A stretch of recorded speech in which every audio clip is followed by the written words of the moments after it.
Good morning. How are you today? Hello, real well. How are you? Good. And what is your name? Michael Bufano.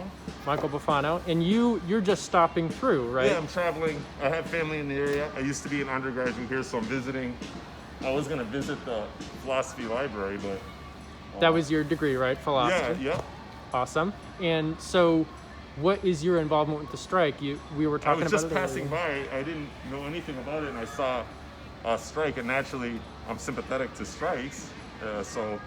And I was curious, and it seemed like they weren't. It was younger people, so I thought it was probably graduate students. And I hoped it was graduate students Yeah. because I knew that they just should be striking because what I happen to know about how much graduate students are. Tell us a little bit more Well, about I know that. that, like I mentioned when I saw you, when I used to work downtown as a waiter and bartender, and I know that I worked 3 or 4 nights a week, and I made significantly more than the graduate students that were teaching me, and they did almost all the work. They did all the discussions, graded all the papers in philosophy, which I mentioned were a big thing. Extremely complicated. Really complicated, difficult to gauge, to grade. I mean, because there was so many moving parts, and it's Yeah. Philosophy, every there's word like counts. a paragraph's worth of meaning in a single Yeah, sentence. so it's like you really got to analyze it and think like what. So it was. I know it was stressful and hard, and they all while they were doing their own studies, so they actually had a larger load work than I had for school, made less money, and needed to be significantly more qualified to do the job that they were. And I wasn't even making nearly that much compared to like the real world, but compared to this insular bubble, I was like making $1,000 a week, which is was more than, you know what I mean, for the amount of labor I put in, which is 6 Right. hours a day. So I was appalled when I found out how little graduate students were making and how much responsibility they had. Right. So is this the first you've heard of the strike? This is the first, I've only, I was up north, I've been traveling by bicycle. So Okay. Cool. and most of the news I read is national news. And I hope this makes national news. And I'm sure it might. We've but- been in New York Times, BBC. We've been. Oh, really? Yeah. You know, the thing is, there's so much news right now, and my time is somewhat limited to little. Yeah. So I haven't seen it. That's great. Oh, it made the New York Times. Yeah. So are you aware of sort of the other groups that are involved here today? So GEO, the graduate the union, Yeah. the residents advisors, the ones who the undergrads who advise the dorms are also on strike. UM Dining is also on strike, and many faculty are also sympathetic to I this. was wondering about. That's what I was just wondering about faculty. If they were even, it wouldn't have surprised me if they were prohibited from even showing any.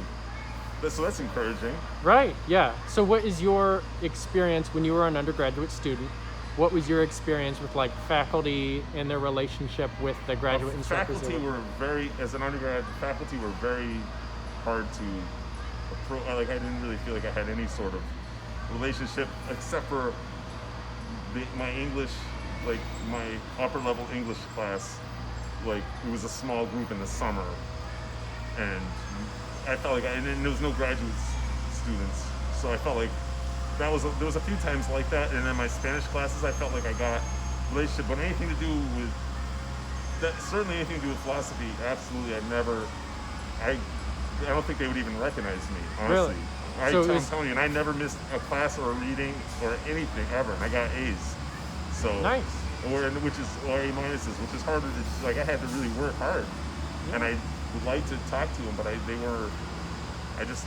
felt like it was the graduate students were the ones that I actually went to because they were Okay. the ones that knew me so. Right. So you were I was able taught to. by them, essentially, Okay. 100%. Taught by graduate students? There was lectures and readings assigned by the professor, but the actual crux of the learning was in the discussions and with the feedback on the essays. So you were able to develop more of a relationship with the graduate student instructors. By then. easily, yeah. Awesome. Not counting the Spanish, because that was I was Right. already, and the Spanish is just small groups, so I never had a graduate assistant. Right. And many faculty are great, Yeah, of course. In fact, I became good friends with one in the department who I was like gym buddies with for a while, Professor Swanson. And he's like and I had him for class, and I didn't, and I didn't really, he was like, seemed a little, I hardly talked to him, but then outside of class, he's the best dude ever. And Right. we like hang out at the gym and work out together That's after awesome. the fact. So it's not like the faculty aren't great. It's just that they don't do the bulk of the work. They have their own graduate students. At least I'm talking with respect to undergrads. Right, right, So when they're making a lot more, it just seems like there's got to be some way to more equanimity. There has to be. right, For right. the skill level it takes to teach philosophy is so hard. So insanely Literally, hard. Like, yeah. I mean, they you've should got to make, know the like, ins and outs of logic. you have to You've just, know it. I was always astonished at how I was like, any one of them could be like a professor pretty much, and they're doing it without a good, even a forward path of necessarily even becoming like a professor. Than that, you Right. know what I mean? So they're doing it on just a whim, on a hope and a prayer that it might work out. Right. You know what I mean? There's not a lot of openings. So right. I was really happy with the undergrad, my undergrad graduate Right. graduate teachers. So, last point.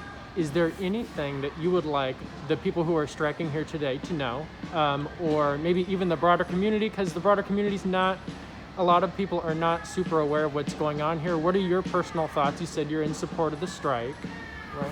Yeah, I think though they need to, if you're going to teach effectively and learn effectively, you can't be worrying. You cannot have stress over bills, over how you're going to make ends meet. You have to at least know that if you're teaching in an institution like this, you're going to be able to reasonably afford to live. That's not unreasonable. That's not unreasonable. And I feel like having stress about just finances keeps you from deeper thinking in general. And that's been shown over and over again, and not just in higher education, but just life in general. People that are in poor, they don't have time to worry about things. They have to worry about stress of how they're going to pay the bills, and you shouldn't have to do that for teaching. Not here, especially. Right, right. Not in a place like this. Is a top 10 department in the world. I would dare say. I mean, So, and not that ranking should be a factor necessarily, but at the end of the day, if you're teaching at one of the most elite, hardest to get into things, you should be compensated. Just like if you're going to Google, it's hard to get there. So they compensate you because they have a filtration process. It's not easy to get into. And the same should be for this. Right. Awesome. Well, thank you so much for the interview. I You're appreciate welcome. it.